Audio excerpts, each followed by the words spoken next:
Oke, saya akan print screen dulu untuk sebagai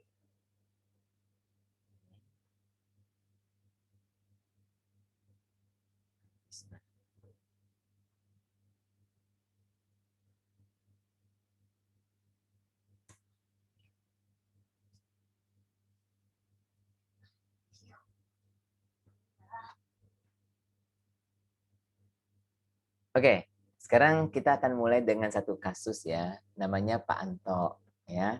Pak Anto ini 65 tahun ya. Dan dia mempunyai sejarah penyakit darah tinggi dan diabetes selama 10 tahun ya. Saat ini beliau menderita penyakit ginjal kronik ya. Kedua kaki beliau bengkak hingga ke mata kaki. Ya, dari mata kaki maksudnya dari mata kaki dia bengkak hingga ke dekat daerah lutut ya. Nah, beliau kalau ditekan ini, kakinya ditekan, ya, dia nggak bisa muncul lagi. Kalau orang normal kan akan muncul lagi. Dia ini tekan, dia masuk terus, nggak bisa muncul lagi, ya. Jadi dia ada lubang gitu, tekan ada lubang, dia lama baru muncul lagi, ya. Nah, beliau juga menderita cepat lelah, ya, karena HB-nya rendah, ya. Selain itu, bulan lalu beliau jatuh dan patah kaki. Nah, dokter mengatakan beliau menderita osteoporosis. Ya. Nah, pertanyaan saya, yuk nanti kita harus ini ya start polling ya. Nah, mengapa kaki Pak Anto terlihat bengkak? Nah, kalian jawab ini ya.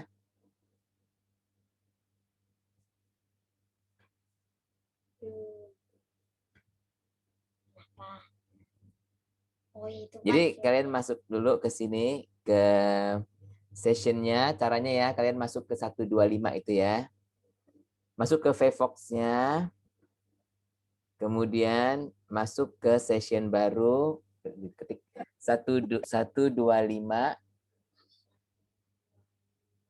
782 462.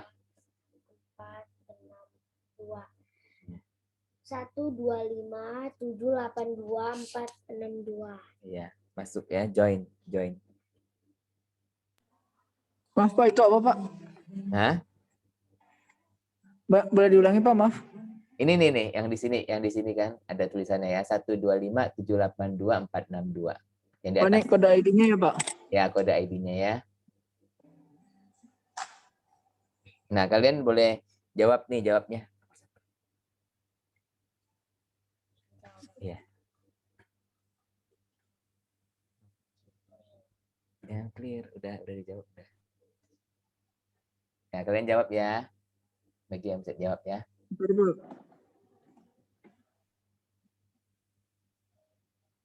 Close ya. Oke, oh 12. Ayo, close. Wow. Nah, Penurunan fungsi ginjal. ya. Jadi jawabannya betul apa? Fungsi ginjal. Kenapa? Ayo, tadi siapa yang jawab? Trisna ya. Kenapa Trisna penurunan fungsi ginjal itu menyebabkan bengkak? Kenapa? Hah? Apa dah? Karena apa namanya?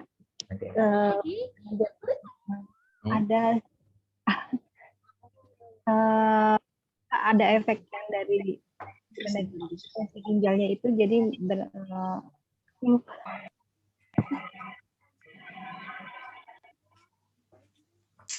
Kenapa?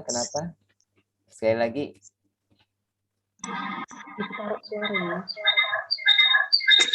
Oke, ada yang mau menambahkan? Coba ada yang mau menambahkan? Menjawab, Pak. Ya, siapa yang jawab? Reza ya? Nanda? Nanda, Pak. Ya, Nanda. Oh, silakan Nanda. Penurunan fungsi ginjal karena terjadinya penumpukan cairan karena ginjal tidak bisa memproses urinasi. Iya, betul ya. Ya, betul. Jadi jawaban Nanda tadi udah betul ya. Dia terjadi penurunan fungsi ginjal sehingga air kan nggak bisa keluar ya. Sehingga dia akan tertumpuk ya. terakumulasi ya. Nah, biasanya kalau dalam klinis ya kita sebutnya retensi air ya, retensi air ya. Oke. Terus nah, ayo, apa kaitan AB-nya rendah dengan penyakit ginjal?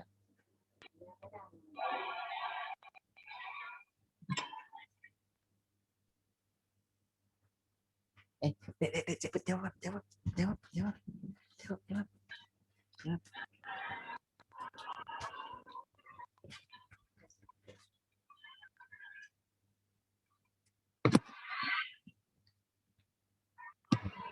jatuh ya.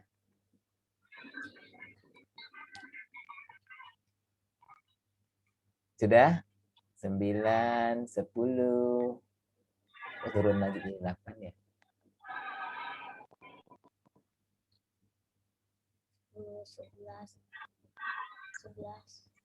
2, Pak.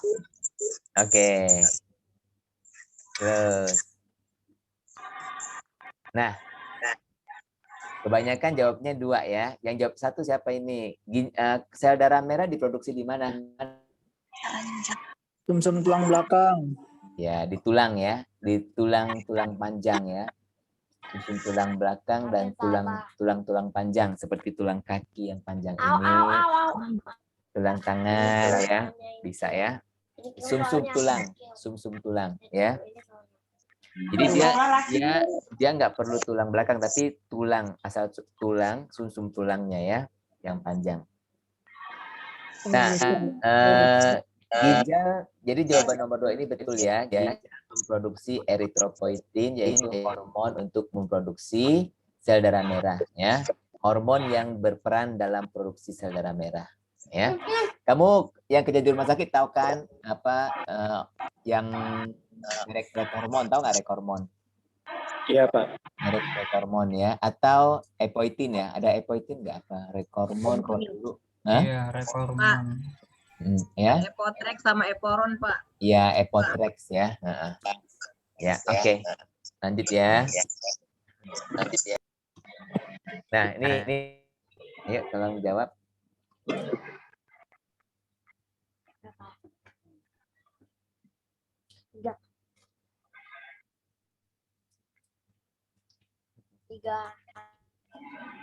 Ada 3 yang jawab. 4, 5. Jadi jawaban yang terbaik menurut kalian ya, jawaban yang terbaik. Karena mungkin aja ya dia ada kemungkinan jawabannya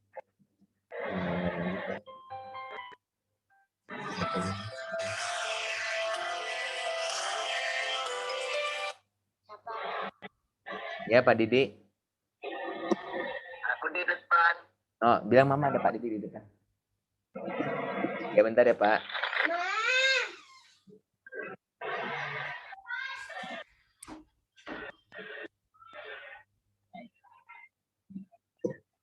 Oke. Jawabannya apa? Oke, jawab nomor 1 bisa nggak? Karena usia sudah lanjut. Bisa juga, Pak. Bisa juga ya, karena usia sudah lanjut. Bisa terjadi osteoporosis ya. Tapi yang ada kaitannya dengan ginjal yang mana gitu ya? Karena kurang minum susu bisa nggak? Kurang minum susu. Hah? Kalau dari kecilnya nggak pernah minum susu, kurang gizi, bisa terjadi osteoporosis nggak? Dia luar dalam tidak strong banget.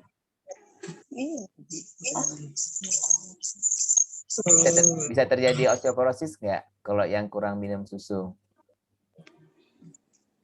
Pak. Hah? Bisa ya? Pak. Nah, nggak Enggak, bisa. Pak.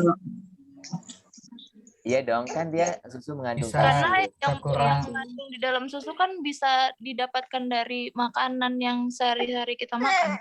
Ya, bisa ya. Iya, Pak. Tapi kalau dari kecilnya kurang minum susu, karena anak kecil kan biasanya cuma minum susu aja ya, nggak makan yang lain ya. Oke. Tapi jawabannya yang paling kita harapkan adalah karena salah satu fungsi ginjal adalah mengaktifkan vitamin D ya. Vitamin D itu di mana? dibuatnya di mana? Ya sekarang Sinar orang bilang, matahari. ya COVID itu kan, jadi vitamin D itu dibuat di bawah kulit, betul nggak? Betul. Nah, disintesis di bawah kulit, tetapi dengan bantuan dari sinar matahari ya, UV ya. Nah, kemudian di situ, tapi yang dibuat di bawah kulit itu belum aktif ya. Dia harus diaktifkan dulu ya. Pertama diaktifkannya di liver, di hepar ya. Pengaktifan pertama. Kedua, dia akan diaktifkan di ginjal ya. Jadi 2 kali pengaktifan ya. Ini jadi ini koko itu. Tapi kan sebenarnya Kiko kan Iya, nanti kan beli lagi. Kiko bohong kan Kiko sebenarnya mau kasih. Enggak. Kiko. Ini untuk ulang tahun. Kiko. Iya. Tadi sebenarnya Kiko kasih ke aku kan. Iya. Tuh. Oke ya. Bener lah. Kok gitu aja. Kasih udah. Ini bukan untuk koko. Ngapain didorong? Oke, Vevox-nya udah selesai ya. Nah, sekarang sistem ginjal dan urinari ya, ini memainkan fungsi untuk menjaga keseimbangan biologis dalam tubuh kita yang kita sebut homeostasis ya. Kalian pernah dengar perkataan homeostasis?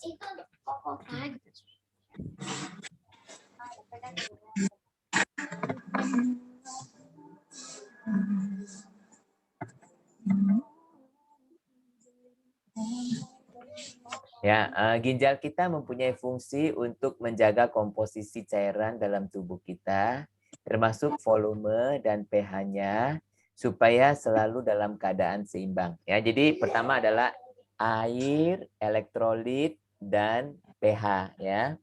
Nah, sistem urinari juga berfungsi mengeluarkan sampah-sampah dan zat-zat yang tidak diperlukan lagi, ya, termasuk obat-obat dan hasil metabolismenya. Ya. Sistem ini terdiri dari satu pasang ginjal. Ya, kita punya sepasang ginjal ya. Kalau di Malaysia disebut buah pinggang. Ya, satu pasang ureter. Jadi ureter itu setelah ginjal itu ya akan keluar ureter, ada 2 ya. Dan kemudian satu kantong kemih atau kantong kemih ya. Kita sebut bladder, bahasa Inggrisnya bladder ya, dan satu uretra. Ya, jadi kalau kamu melihat sini, jadi ini ginjal, ya. Nah, di sini ada ureter. Ureter itu yang ini, ya. Ada 2 ureter kita. Kemudian masuklah urin itu ke kantong kemih, ya. Kantong kemih kita sebut bladder, ya, urinary bladder. Nah, di sini akan keluar uretra, ya, uretra, ya. Nah, ginjal kita berwarna coklat kemerahan. Ya, siapa yang kalau ke pasar lihat dijual ginjal, ya kan? Ginjal itu warnanya coklat kemerahan, berbentuk seperti kacang. Ya, ada kacang yang bentuknya kayak ginjal ya. Kacang apa itu? Kacang merah itu ya. Nah, dan mempunyai permukaan yang lembut. Ya, kalau kamu pegang dia lembut ya. Nah, ginjal seorang dewasa panjangnya berukuran sekitar 12 cm. Ya, lebarnya 6 cm, tebalnya 3 cm. Ya, letaknya ada di belakang peritoneum. Ya, jadi dia di belakang sini, dia dekat sini ya. Jadi dia itu kalau di sini perut kita, ya, kalau kalian lihat sini perut sini ada liver, ada macam-macam, pankreas, usus ya. Nah, ginjal itu di belakangnya, ya, makanya disebut peritoneum, ya, di belakangnya, ya. Rongga perut, oke? Ya, jadi peritoneum itu rongga perut. Karena dia ada di belakang rongga perut, maka disebut retroperitoneum, ya. Oke, ini supaya nggak ribut. Tolong satu. Retroperitoneum, ya. Jangan dihilangin ya. Ginjal kanan letaknya agak turun sedikit ya. Ginjal kanan letaknya agak turun sedikit. karena memberi tempat kepada liver ya. Jadi kalau kalian lihat ya. Jadi kalau anatomi ini ya, kalian lihat di sini ya. Jadi ini kan tangan kanan kita ya, tapi sebenarnya dia adalah kiri ya, karena dia menghadap ke kita ya. Kalau kita menghadap ke dia gitu kan, ini sebenarnya adalah kiri, ini adalah kanan ya. Jadi yang kanan ini akan turun sedikit, dia turun sedikit. Kenapa dia turun sedikit? Karena di sini ada liver ya. Di sini ada hepar liver ya. Jadi kalau kalian lihat di sini ada hepar. Nah, dia itu karena terdesak oleh hepar, jadi dia agak turun dikit ya. Oke. Ginjal kanan letaknya agak turun sedikit karena memberi tempat kepada liver. Di atas setiap ginjal, jadi atas setiap ginjal ini terdapat jaringan ya, disebut jaringan adrenal ya. Adrenal. Jadi ginjal itu kan disebut renal ya. Adrenal, ad itu artinya di atas ya. Jadi di atas renal ya, di atas ginjal. Kamu tahu nggak kelenjar adrenal itu fungsinya untuk apa? Mengeluarkan hormon apa?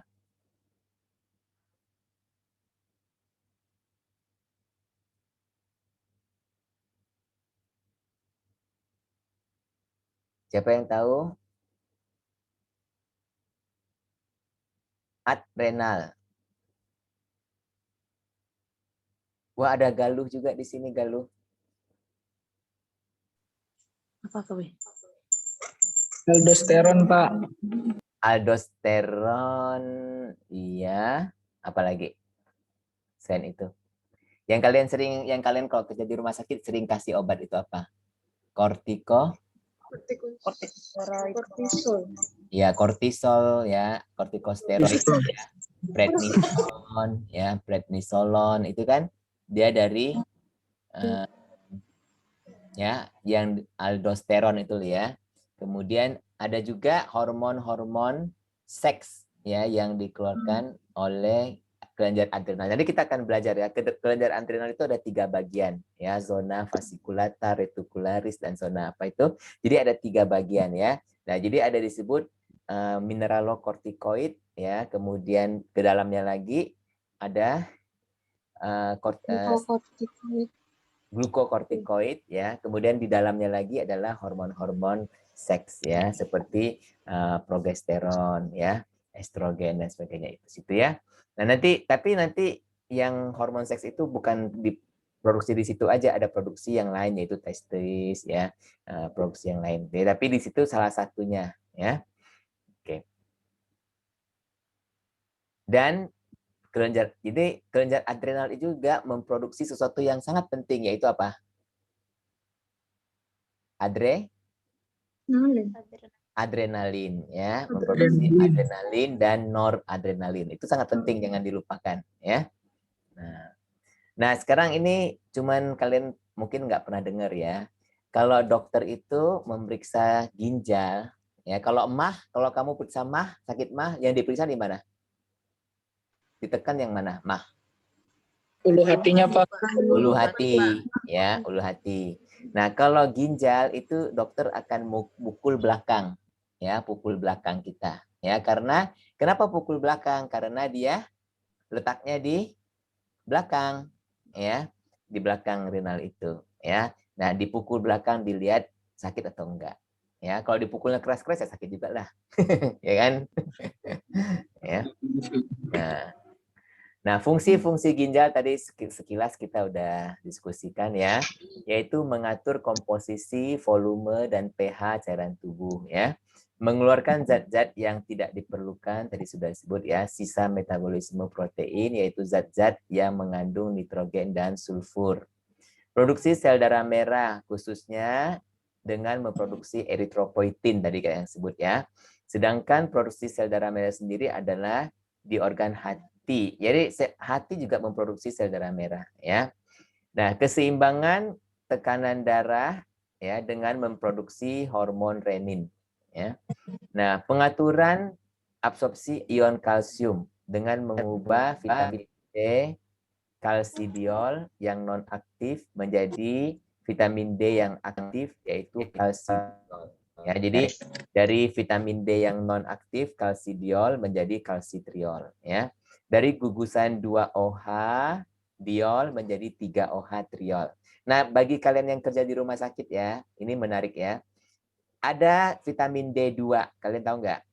Ya, kayak alfa kalsideol. Kamu pernah dengar nggak?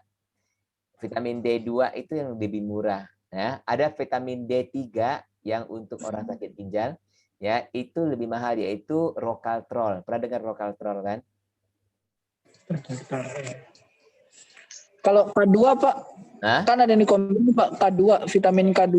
K2 sama D3 ya Pak? D3 ya, vitamin K lain lagi, vitamin D lain lagi. Ya, vitamin K kan yang untuk koagulasi darah itu, ya. Enggak, Nah, ada kalau di kombin tuh Pak, K2 sama vitamin D3-nya ya, 400 apa kalau nggak salah. Itu buat ya. apa sih Pak? Buat ke ginjal apa memang buat ke kalsium Pak? Itu vitamin D dan K itu untuk Kan kalau K2 buat pendarahan yang koagulasi ya. Nah, ini kedua. iya, untuk tulang itu disinyalir orang yang kekurangan vitamin ya, karena mungkin vitamin A, D, E, K ini kan vitamin larut dalam lemak ya. Nah, jadi ini karena kalau orang minum vitamin itu biasanya dikombinasi sih ya, multivitamin ya. Nah, kalau kalian yang bekerja di apotek atau di rumah sakit pasti tahu ya, vitamin D2 ya, dan alfa kalsidiol itu ya. Nah, nggak tahu lah kalau mereknya macam-macam itu ya. Nah, ada yang D3. Kalau D3 itu seperti yang terkenal itu Prof D3. iya, ada yang mahal itu dari Roche ya, dari Roche itu apa? ID. Rocatrol ya, apa sih dulu namanya Rocatrol. Ya, itu D3. Oke. Nah, itulah kenapa bedanya apa. Kalau D3 itu dia udah aktif. Ya, kalau D2 dia belum aktif, tapi sebenarnya kalau kita tahu ya, kayak saya kan untuk membelikan vitamin D untuk ibu saya, ya. Dokter meresepkan D3. Tapi saya belinya D2 karena lebih murah, ya. Karena apa? Karena ibu saya ginjalnya masih bagus. Kalau beli D2 pun nggak apa-apa. Bisa nanti oleh ginjalnya diubah jadi D3. Ya kan? Ngapain kita beli D3 mahal-mahal? Orang ginjalnya ini masih bagus kok. Kecuali untuk orang yang sakit ginjal. Nah, baru kita harus membeli D3. Ya kan? Jadi kalau kita punya pengetahuan seperti itu, kita bisa lebih murah beli obat. Ya enggak? Nah, ini adalah anatomi dari ginjal kita ya, yang paling luar ini disebut korteks ya. Korteks seperti batang pohon itu kan ada korteksnya ya. Nah, kemudian kedua setelah korteks di sini adalah medula ya. Medula adalah bagian tengah ya. Nah, di sini ada seperti ini, kalau kayak buah manggis ada seperti ininya ya. Itu disebut renal piramid ya, kan dia semacam piramid ya, bentuknya seperti piramid ya. Kemudian di sini ada kapsul ya, di sini ada sinus, renal sinus ya. Kemudian adipos tisu itu jaringan adiposa ya, jaringan lemak ya. Jaringan lemak itu biasanya di sela-sela ya, dia adalah seperti shock breaker ya. Kemudian di sini ada tangkainya ya. Tangkainya ini disebut renal ureter. Ini kan ureter nih, ureter ya. Tapi yang sebelum kepalanya sebelum masuk itu disebut hilum, hilum ya. Nah, hilum. Jadi di lehernya itu disebut hilum ya. Nah, kemudian ada lobus ya. Satu ini namanya lobus ya. Jadi ada banyak lobus ya. Kemudian yang penting-penting kamu ketahui ya di sini ya. Kaliks. Kaliks itu berarti udah mau, ini kan di sini kan ada apa, di dalam ginjal ini ada jutaan nefron ya, sel-sel ginjal, jutaan nefron ya. Dan di nefron itu ada collecting duct. Nanti collecting duct, saluran pengumpul itu akan masuk ke dalam ureter ini ya, semuanya akan masuk ke dalam ureter ya. Nah, di sini nanti urin akan disalurkan ya ke kantung kemih. Ya. Nah, kalau secara global ya di sini dia peredaran pembuluh darahnya. Yang biru ini kan vena, ya. Yang ini adalah arteri, ya. Jadi darah dibawa oleh arteri, darah yang bersih, ya.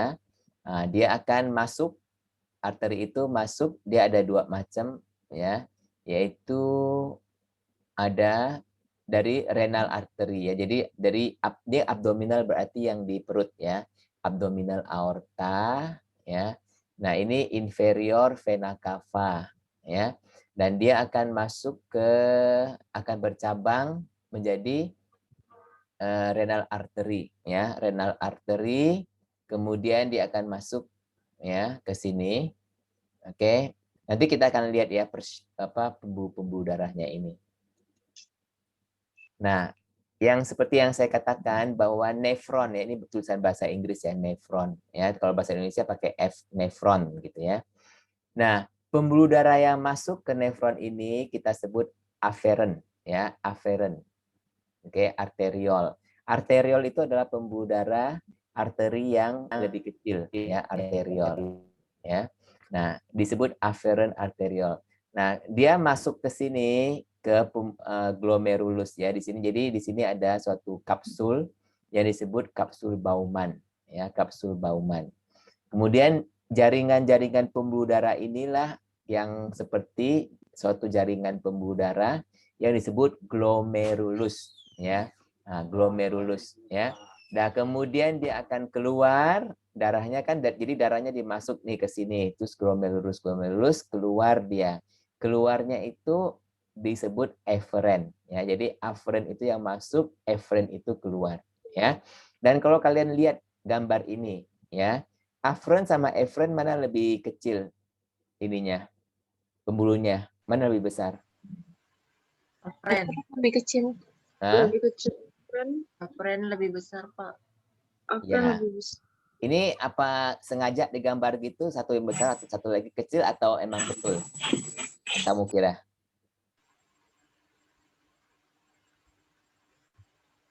Benar, Pak. Benar. Nah, kenapa ini? Kalau dia lebih besar, itu gimana maksudnya?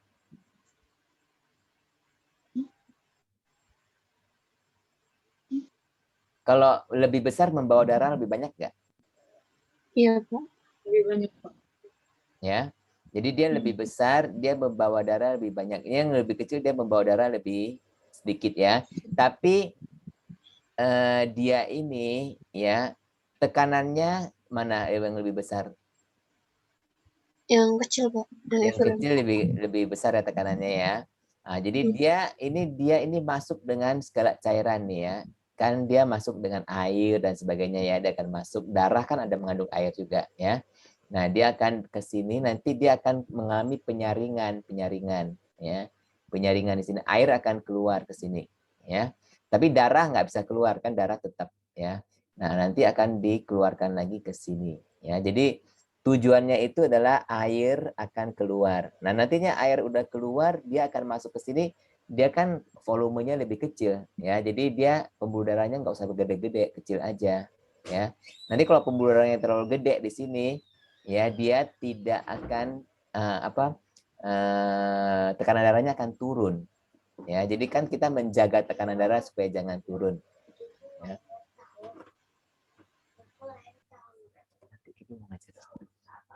Nah, udah.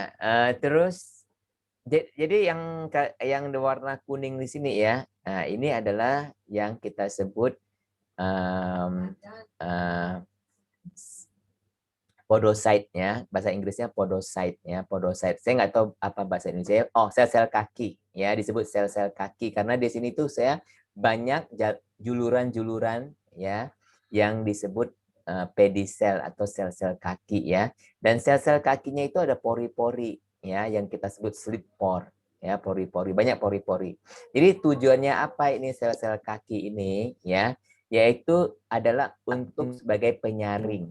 Ya, jadi kalian bayangkan, kalian pernah lihat nggak itu apa untuk saring air itu loh, yang dijual filter air, ya. Nah, itu seperti filter air di sini, mana di sini banyak juluran-juluran ini, ya, sel-sel kaki ini, ya. Nah sekarang dia nefron ini kan berjuta-juta ya, berjuta. Nah, ini yang glomerulus kapsul Bowman ini, kebanyakan kapsul Bowman ini ada di atas di korteks. Ya, dia ada di korteks. Jadi ada nefron yang berada ya di korteks. Jadi kalau nefron itu di korteks dia disebut cortical nefron ya. Nefron bagian korteks. Dia 85% dari seluruh nefron dalam ginjal kita itu letaknya itu di nefron, di korteks ya. Terletak di bagian korteks. Terletak bukan terletak ya, terletak. Oke. Juxtaglomedulari nefron ya. Juxta itu artinya dekat ya. Kalau kita bilang juxta itu artinya dekat ya. Nah, juxtaglomedulari nefron kan ini kan bagian sini kan medula, bagian sini kan korteks ya. Nah, jadi yang di bagian perbatasan antara medula dan korteks itu namanya juxtamedulari ya. Nah, kalau renal corpuscle-nya berada di sini, daerah sini ya, maka dia disebut juxtamedulari nefron ya. Nah, jumlahnya sekitar 15%, kan 85 di sini, 15 di sini ya. Nah, kemudian jadi nefron sendiri ya dia terdiri dari 3 bagian, yaitu renal corpuscle. Jadi yang bagian ini nih kapsul Bowman sama afferent arteriole ini, kita keseluruhan ini disebut renal corpuscle ya. Kemudian tubular section. Jadi bagian tubulus karena nantinya dia ada tubulusnya ya. Kemudian renal corpuscle ya hanya terdapat dalam korteks. Jadi kalau kalian lihat di sini renal corpuscle ini terdapatnya hanya di dalam korteks ya. Kemudian renal corpuscle adalah jaringan dalamnya terdapat jalinan pembuluh kapiler yang disebut glomerulus ya. Berada di dalam kapsula Bowman, kapsul Bowman ya. Nah, bagian tubular nanti kita akan lihat bersama-sama ya, terdapat proximal convoluted tubul ya.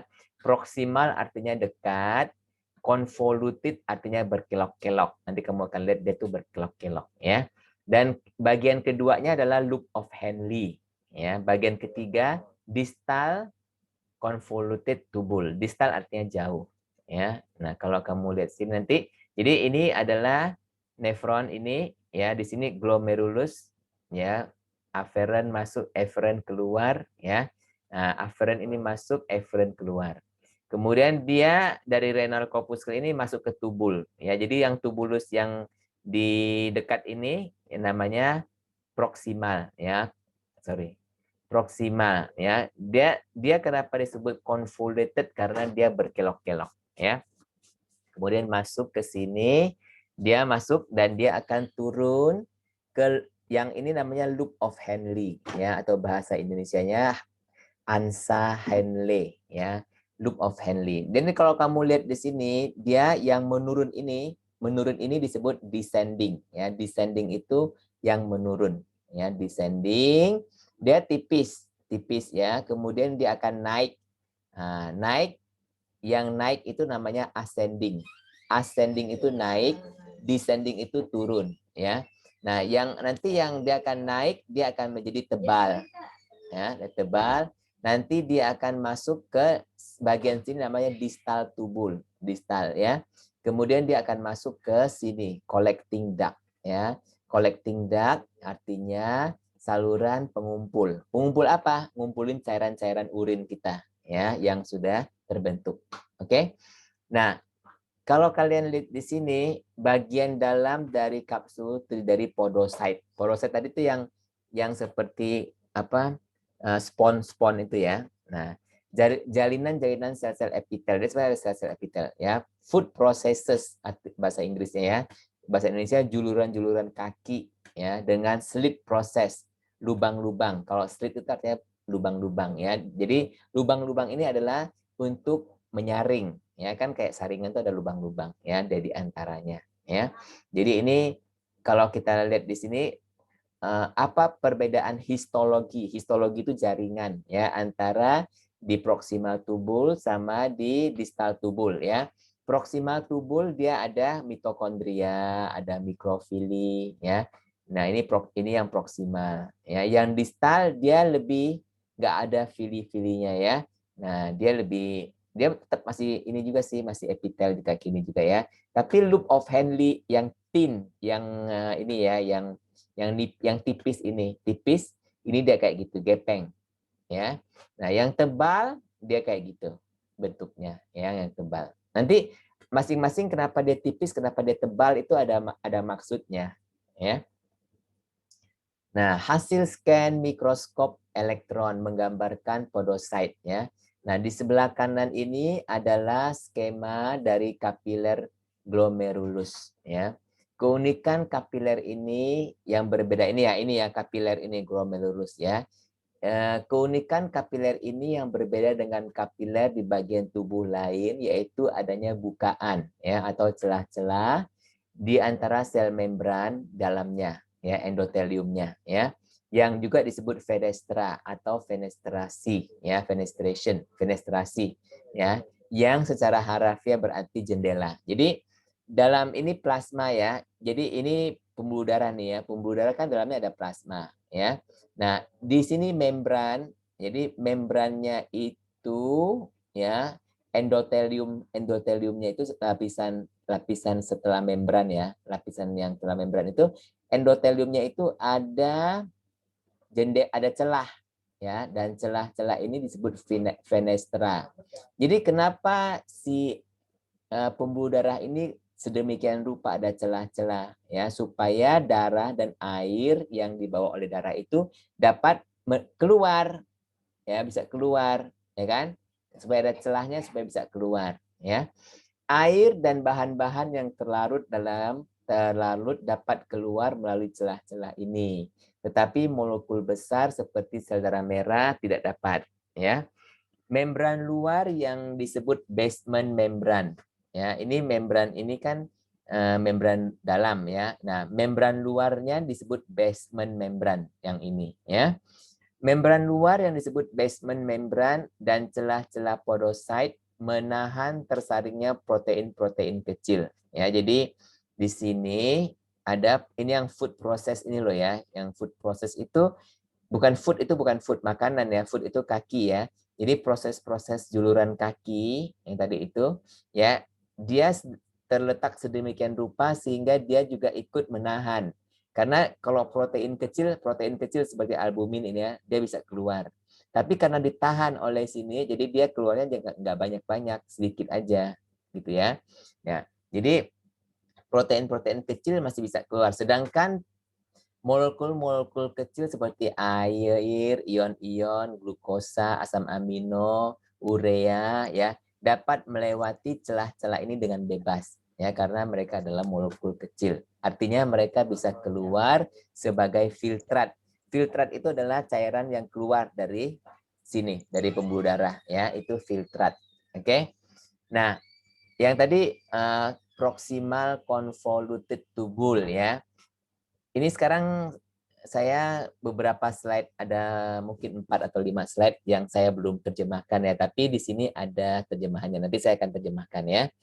Jadi proximal to convoluted tubule, dia itu juga hanya ada di dalam renal cortex ya.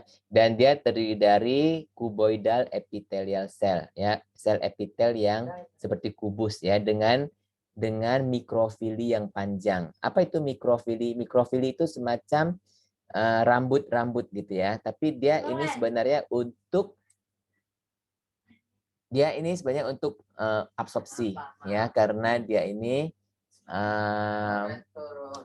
kalau mikrofili yang di usus kan untuk absorpsi ya, kalau yang di ginjal ini dia berfungsi lebih untuk keluar masuknya elektrolit ya, karena elektrolit itu bisa keluar masuk ya. Resorpsi itu apa? Resorpsi. Jadi untuk air, ion-ion dan zat-zat terlarut ya. Jadi di proksimal. Jadi kan ini kan sudah cairan itu sudah terfilter ya, sudah terfilter akan keluar ke sini interstisial ya. Nah, sepanjang tubulus ini akan terjadi timbal balik ya. Jadi ada air dan elektrolit yang keluar, tapi ada juga yang bisa masuk. Ya, ada yang keluar, ada yang masuk ya. Jadi keluar masuknya itu diatur oleh sel-sel ini, membran-membran ini ya. Nah, kemudian ada loop of Henle ya, atau bahasa Indonesia ANSA Henle ya. Nah, dia loop of Henle ini terdiri dari tadi yang descending itu yang bagian menurun ya, kemudian thin segment tipis ya, dan ada thick ascending limb bagian naik yang tebal ini sini ya.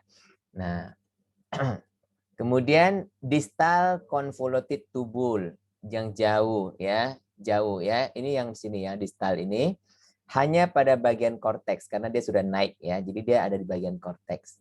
Merupakan epitelium berbentuk kubus yang sederhana ya. And singkatannya kan DCT ya, DCT ya, distal convoluted tubule ini adalah tempat sekresi selektif dan juga reabsorpsi ion-ion. Jadi dalam nefron itu ada 3 proses yang akan saya jelaskan pada kuliah berikutnya, yaitu proses pertama adalah filtrasi, proses kedua adalah reabsorpsi, proses ketiga adalah sekresi. Ya, reabsorpsi adalah di mana cairan itu yang telah difiltrasi akan masuk kembali. Ya, sedangkan sekresi adalah cairan yang tidak cairan ini yang dari interstisial malah malah keluar ya.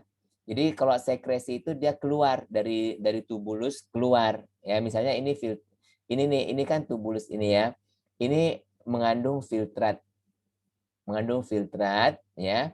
Kemudian dia sekresi berarti dari interstitial ini masuk ya, masuk ke sini, masuk dari interstitial ini dia masuk, berarti dia sekresi. Kalau reabsorpsi dari sini dia keluar. Maaf ya, kebalik ya. Dari sini dia keluar itu namanya reabsorpsi. Dari luar masuk lagi ke dalam tubulus itu namanya sekresi ya.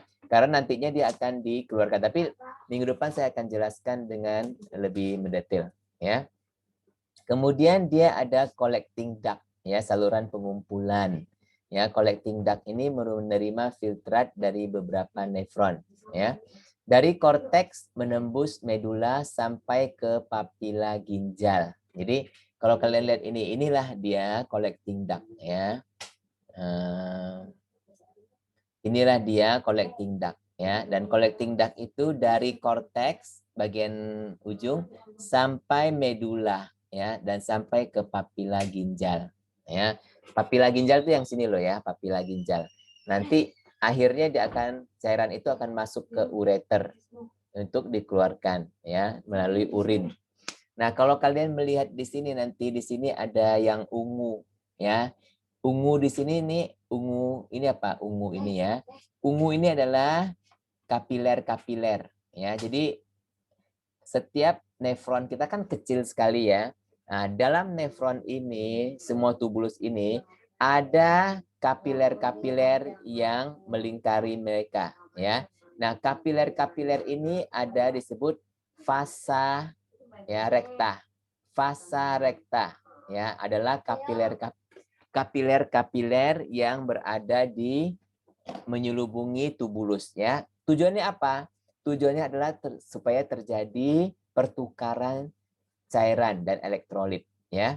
Jadi ini kan di sini kan di tubulus ini kan ada cairan dan elektrolit ya. Kemudian dia juga bisa keluar ya ke interstisial. Nah, yang disebut kalau udah keluar itu disebut reabsorpsi ya. Nah, dari situ dia bisa masuk lagi ke pembuluh darah ini ya. Tapi ada juga yang dari pembuluh darah ini keluar masuk langsung ke sini yang disebut sekresi ya. Oke. Kemudian kita lihat collecting. Jadi pada papila piramid ini kan piramid nih ya. Nah, pada bagian papila ini di sini di ujungnya ya. Saluran pada papila ini akan bergabung ya ke yang lebih besar. Ya, ini kan papila. Di sini ada papila ya. Papila ini dia masing-masing nefron ini ya. Nefron kan kecil-kecil. Nanti dia akan bergabung ke minor, kalis minor ya. Kalis minor. Kalis itu semacam cawan ya. Jadi cawan yang kecil, kalis minor. Mana kalis minor di sini? Kalau kalian lihat kalis minor ini ya. Jadi dalam kaliks ini kalis ya. Ini ada kalis mayor. Kalis mayor tuh artinya udah besar. Kalis minor itu kecil. Jadi kecil masuk ke sini jadi besar ya, kalis mayor. Dari situ akhirnya langsung masuk ke ureter ya. Jadi peranannya itu dia untuk konservasi ya cairan tubuh kita. Oke. Nah, itu tadi collecting duct ya. Collecting duct saluran pengumpulan ya. Fungsi terpenting dari collecting duct adalah untuk menghemat atau mendaur ulang cairan tubuh. Ya. Cairan tubuh kita kan kita tidak seperti unta ya. Nggak bisa menyimpan air ya, tapi air dari tubuh kita ini bisa kita daur ulang ya. Daur ulang artinya dari collecting duct ini bisa daur ulang lagi ya. Ketika tubuh hendak menghemat air, maka kelenjar pituitari belakang ya jadi kalau tubuh hendak menghemat air artinya misalnya lagi panas ini ya, air kurang ya, cuaca panas, atau kalian lagi puasa, bentar lagi masuk bulan puasa ya. Nah, lagi puasa kalian harus menghemat air tubuh kita kan. Maka kelenjar pituitari belakang ya, posterior pituitari mengeluarkan hormon ADH, antidiuretik hormon ya. Nah, ADH akan menambah permeabilitas collecting duct dan distal tubul kepada air sehingga air dapat direabsorpsi. Jadi air akan masuk lagi ya. Nah, ini akan mengurangi volume urin. Alkohol dapat menghambat produksi ADH sehingga sedikit air yang didaur ulang dan air seni pun menjadi lebih encer ya. Kalau terlalu banyak air yang dikeluarkan maka tubuh akan mengalami dehidrasi. Nah, pembuluh-pembuluh darah yang tadi ada aferen dan eferen ya. Nah, dia akan memampukan pembuluh darah ini nanti dia akan bertugas ya untuk mengantar cairan yang akan difiltrasi ya. Dan 20% dari aliran plasma ya di ginjal ini akan difiltrasi setiap menit. Jadi sebenarnya ginjal kita memfiltrasi sekitar 125 mili ya per menit. Nah, di sini itu yang disebut glomerular filtration rate ya, atau laju filtrasi glomerulus ya, di mana akan dipakai sebagai ukuran untuk mengukur fungsi ginjal. Nah, di sini ada kapilari tadi yang saya sebut kapilari vasa recta ya, nama lainnya juga peritubular kapilari. Peri artinya dekat ya. Jadi peri itu artinya dekat. Jadi yang kapiler-kapiler yang dekat dengan tubulus ya. Jadi dia punya tugas adalah untuk mengabsorpsi cairan zat-zat yang terlarut dan air ya dalam tubulus. Oke. Nah, ini yang mengenai vasa recta ini ya. Vasa recta ini atau adalah peritubular capillary system ya, di mana dia akan masuk ke daerah bagian medula ya. Nah, dia akan juga berperan di sini di loop of Henle ya. Karena dia akan dalam vasa recta ini akan terjadi pertukaran ya antara air ya dan elektrolit ya, bertukar dari pembuluh darah dan dalam tubulus. Ya, nanti akan dijelaskan pada kuliah-kuliah yang selanjutnya ya. Nah, yang tadi ini blood supply dari aorta, renal artery dan sebagainya ya sampai ke yang paling kecil, yang lebih kecil di sini adalah dalam setiap nefron ada aferen, ya, kemudian eferen, ya. Ini pun sama, ya, cuman susunannya begini. Tadi kan susunannya lain, ya. Kemudian animasi, coba kita animasi bisa nggak?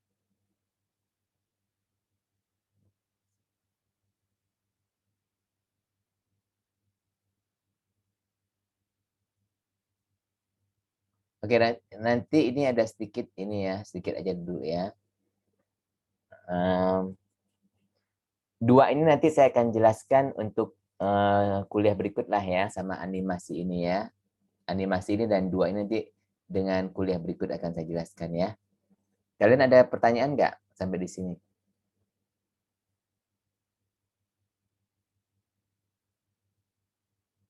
Pas jam 10 sekarang ya. Ada pertanyaan nggak?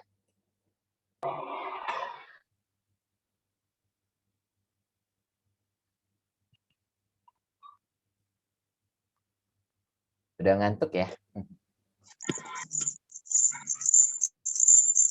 Ngantuk, Pak.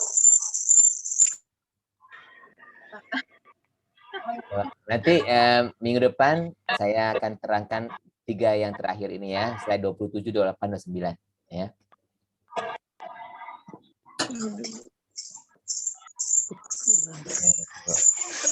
Kalau nggak ada pertanyaan, saya stop sharing dulu. Ayo kita screenshot dulu yuk. Screenshot dulu, tampilkan muka-muka kalian yang handsome dan yang cantik-cantik.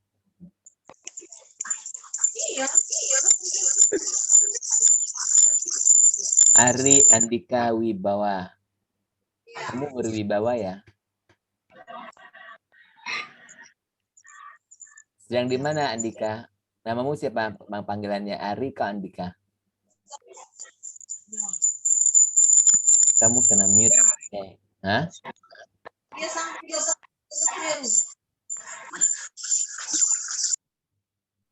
Ari atau Andika? Ari, Pak. Ari ya. Iya.